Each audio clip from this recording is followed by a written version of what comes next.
Nah, konvergensi teknologi melahirkan konvergensi organisasi. Konvergensi organisasi melahirkan konvergensi media. Setelah terjadi konvergensi media, lahirlah konvergensi jurnalisme. Nah, apa itu konvergensi jurnalisme? Jurnalisme konvergens. Ya, jurnalisme itu adalah satu proses mencari, mengolah, dan mendistribusikan pesan dalam bentuk berita. Mencari, mengolah, dan mendistribusikan berita. Intinya di situ, kalau kita bicara jurnalistik.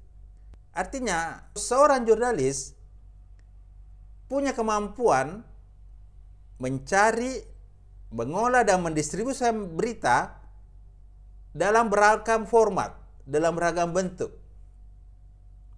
Baik itu dalam bentuk teks, dalam bentuk audio, audiovisual, dalam bentuk grafis, dalam bentuk multimedia, dalam bentuk offline, online.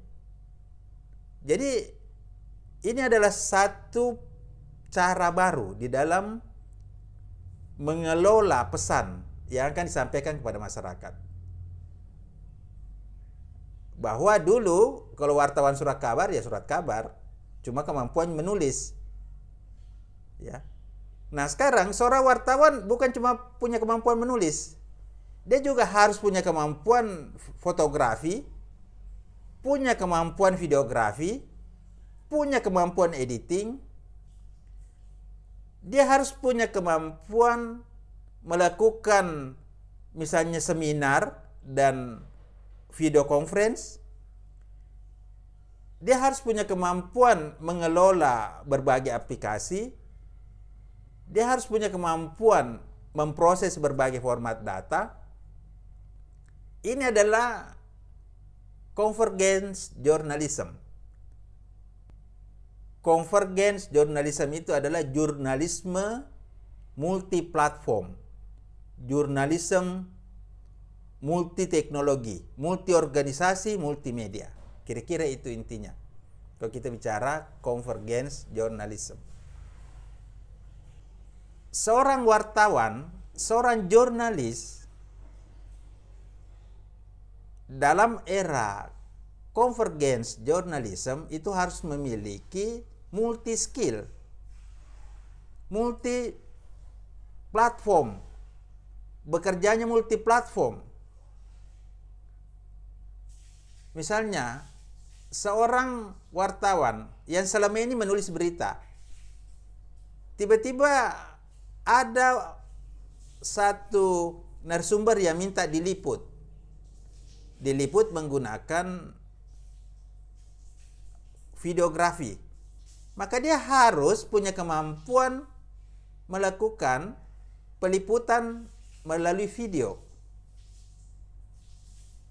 Bagaimana melakukan satu pengambilan gambar menggunakan videografi, melakukan editing, melakukan pemancar luasan siaran.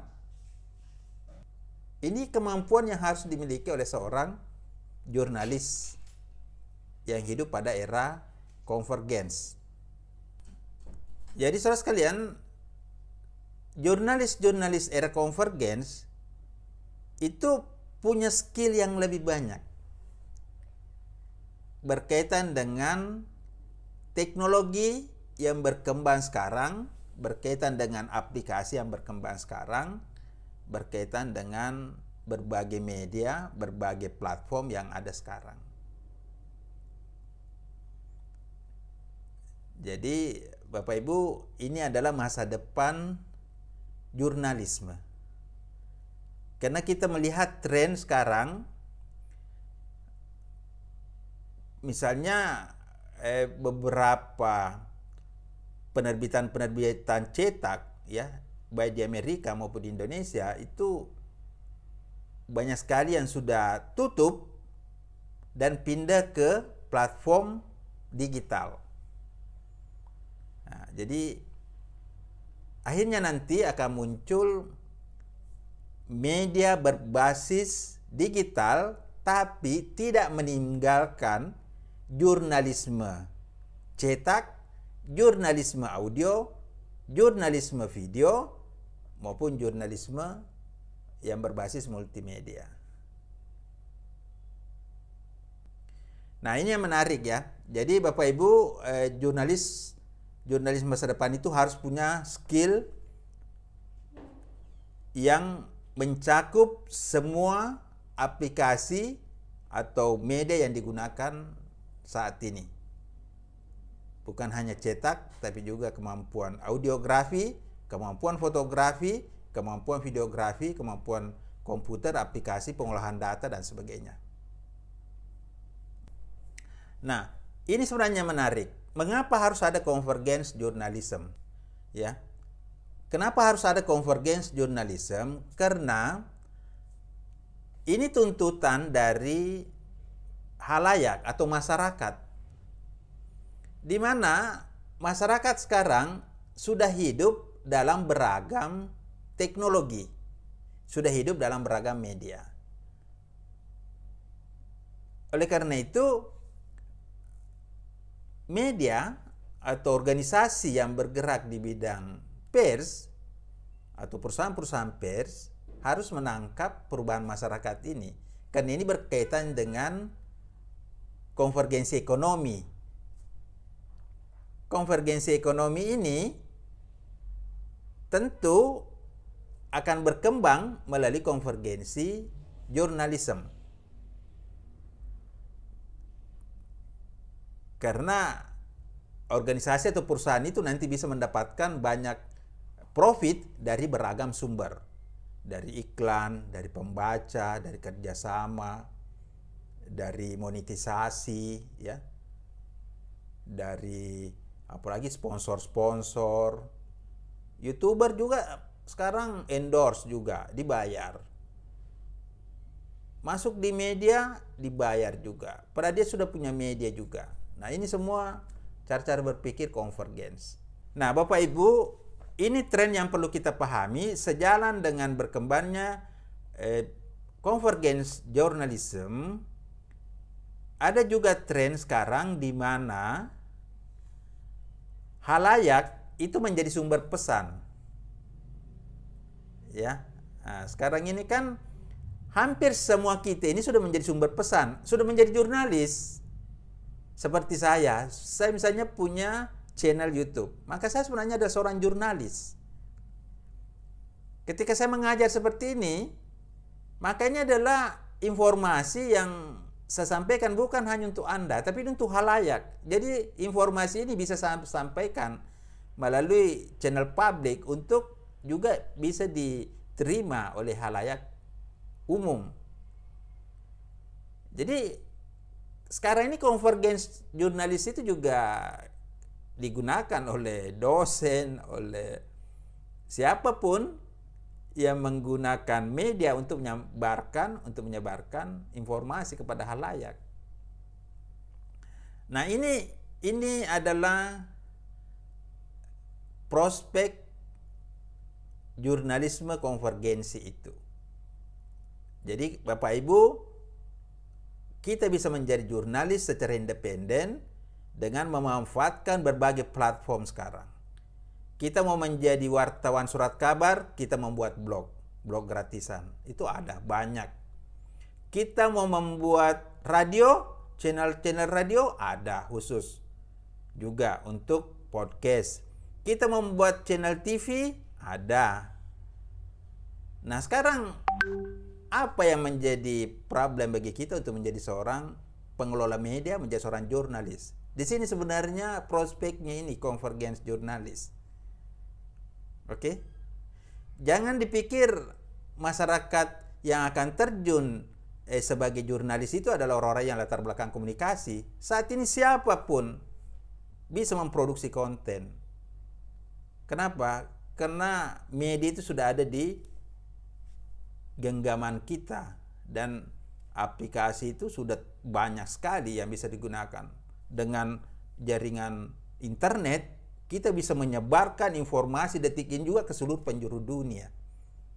Ya, tentu ini satu prospek. Nah, yang kedua, bagi media itu sendiri juga terus mengembangkan diri juga. Jadi jurnalis yang berbasis independen dan jurnalis yang berbasis media itu punya prospek dan tantangan untuk masuk ke convergence journalism. Nah, Bapak Ibu, saya kira kalau kita mau lihat antara jurnalisme, kemudian media, kemudian halayak, ini tidak bisa dipisahkan. Jadi perkembangan media mempengaruhi metode dan teknik-teknik jurnalisme, sementara metode dan teknik jurnalisme itu tidak bisa dilepaskan dari kebutuhan dan karakteristik masyarakat. Ini yang Bapak Ibu harus paham. Ya, antara cara kerja media, kemudian cara kerja jurnalis, dan kebutuhan masyarakat ini tidak bisa kita pisahkan. Dan Bapak Ibu bisa lihat ya, sekarang ini sudah berkembang misalnya elektronik PR, itu sudah ada. Ini sudah ada multimedia PR, PR multimedia. Kemudian advertising multimedia. Hampir semua sekarang ini sudah mengarah kepada perkembangan teknologi multimedia. Jadi Bapak Ibu belajarlah untuk membuat konten dalam beragam format dan bisa disampaikan dalam beragam platform, multi platform. Jadi multi format dan multi platform. Apakah itu dikelola oleh satu organisasi atau dikelola oleh konglomerasi, itu tidak jadi soal. Tapi kita semua sudah menjadi pengelola media. Walaupun bukan pemilik media. Tapi kita semua ini sudah punya kemampuan, punya kesempatan untuk menjadi pengelola media. Dengan membuat satu akun, maka Anda sudah punya media masa depan. Bapak Ibu, berkembangnya convergence multimedia ini tidak lepas dari berkembangnya konvergensi teknologi, konvergensi media yang dimotori oleh perkembangan teknologi komunikasi, teknologi komputer ya, yang berpadu, yang melahirkan teknologi komunikasi dan informasi. Nah, inilah yang kemudian yang disebut triple C, ada computing, ada communication, ada content. Karena bapaknya teknologi konvergensi itu teknologi komunikasi. Ibunya itu teknologi informasi atau teknologi komputer. Dulu kode teknologi ini berjalan terpisah. Tapi dengan adanya teknologi konvergens, maka lahirlah teknologi-teknologi digital sebagai anak cucu dari konvergensi teknologi komunikasi dan teknologi digital itu. Oke, Bapak Ibu, saya kira itu penguatan materi kita malam ini mengenai apa itu konvergens multi platform ya. Apa itu konvergens media, konvergens teknologi, konvergens jurnalisme, prospek dan tantangannya. Tapi ini adalah masa depan jurnalis baik secara personal maupun secara organisasi. Apalagi kalau semua konsep-konsep itu berjalan seperti teknologi meta, ya, metaverse, di mana orang bisa membuat akun dan hidup di dunia maya yang disebut dengan avatar. Jadi kita bisa membuat satu profil di dunia aplikasi di mana kita membranding diri dengan satu sosok virtual yang disebut dengan avatar. Ya, avatar itu nanti hidup di dalam satu dunia virtual seperti manusia, bertransaksi. Nah, ini semua tantangan-tantangan masa depan. Nanti Bapak Ibu coba kembangkan bagaimana konvergens atau metaverse di bidang dakwah, bagaimana kita berdakwah dalam jurnalis konvergens itu menggunakan pesan-pesan dakwah, pesan-pesan pendidikan, PR, ya, akan mengarah ke sana. Bapak Ibu, saya juga mengalami perkembangan di dalam menyampaikan dan mengelola konten, ya. Dulu ini saya juga menulis, pernah mengelola dulu media cetak. Saya menulis mungkin lebih 10 tahun ya. Kemudian saya pindah ke jurnalis radio ya. Ada kurang lebih 8 tahun, 10 tahun saya menjadi narasumber di acara radio. Sambil sekali-sekali ngisi acara TV. Nah, sekarang setelah muncul ini YouTube, maka hampir jurnalisme cetak dan jurnalisme radio TV itu sudah jarang lagi, hampir tidak pernah lagi. Sekarang yang saya kelola ini adalah channel YouTube. Karena di situ saya merasakan satu kebebasan, merasakan satu pemenuhan inovasi dan kreativitas saya. Tengah malam saya mau mengupload konten itu bisa. Tiap hari saya mau mengupload konten bisa. Ya, tapi kalau kita menggunakan media konvensional, tunggu dulu, paling banyak sekali seminggu, itu pun kalau dimuat, kalau bisa tayang. Jadi ini saudara sekalian tolong manfaatkan ini. Ya awalnya iseng-iseng, tapi kalau memang itu menjanjikan, Bapak bisa menjadi profesional. Mungkin kalau kerja di perusahaan-perusahaan konvensional, untuk dapat gaji 20 juta, 30 juta itu sulit sekali. Tapi kalau Bapak Ibu mengelola konten, ya mungkin 5 bulan, 6 bulan Bapak sudah bisa berpenghasilan puluhan sampai ratusan juta per bulan. Ini sebenarnya Bapak harus kelola secara serius.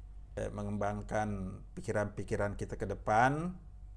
Dan memang itu juga salah satu kebiasaan saya ketika berhadapan dengan mahasiswa. Saya selalu mendorong mahasiswa untuk action. Untuk melakukan action, melakukan perubahan mindset, melakukan perubahan sikap dan perilaku. Karena itu mungkin selama ini juga banyak materi saya berkaitan dengan motivasi, banyak berkaitan dengan inspirasi ya. Karena itu adalah bagian dari cara kita berubah menjadi lebih baik.